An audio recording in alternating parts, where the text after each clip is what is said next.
যুক্তরাষ্ট্রের president Donald Trump কানাডার পণ্যের উপর অতিরিক্ত 10% শুল্ক আরোপের ঘোষণা দিয়েছেন। অন্টারিও প্রদেশে প্রচারিত একটি বিজ্ঞাপন নিয়ে ক্ষুব্ধ হয়ে তিনি এই ঘোষণা দেন।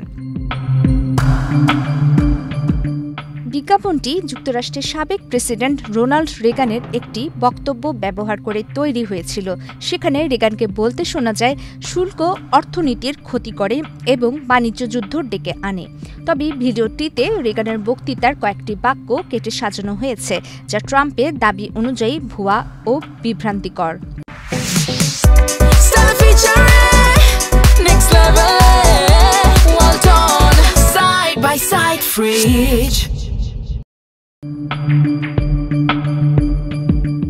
গত শনিবার ট্রুথ সোশ্যালে দেওয়া এক পোস্টে ট্রাম্প লিখেছেন, তাদের বিজ্ঞাপনটি সঙ্গে সঙ্গে বন্ধ হওয়ার কথা ছিল, তবে তারা সেটি আবারও ওয়ার্ল্ড সিরিজের সময় প্রচার করেছে। এটি একটি প্রতারণা, তা জেনেও সেটি তারা প্রচার করে। তিনি আরও বলেন, তথ্য বিকৃত করার এই শত্রুতাপূর্ণ কাজের জবাবে আমি কানাডার উপর আরোপিত শুল্কের হার এখনকার তুলনায় 10% বাড়াচ্ছি। গত বৃহস্পতিবারই ট্রাম্প কানাডার সঙ্গে চলমান বাণিজ্য আলোচনায় বিরতি দেন।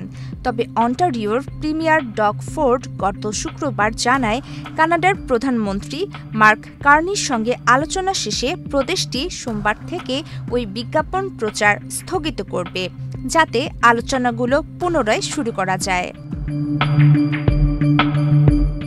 প্রধানমন্ত্রী কার্নি বলেছেন, কানাডা প্রস্তুত যুক্তরাষ্ট্রের সঙ্গে আলোচনায় ফিরে যেতে।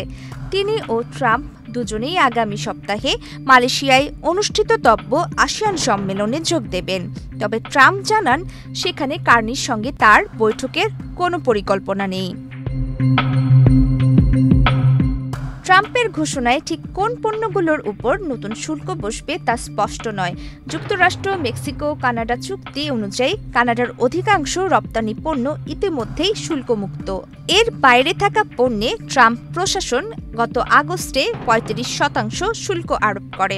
পাশাপাশি এ বছর স্টিল ও অ্যালুমিনিয়ামের উপর বিশ্বব্যাপী 50% শুল্ক বসানো হয়েছে, যা কানাডার অর্থনীতিকে ক্ষতিগ্রস্ত করেছে।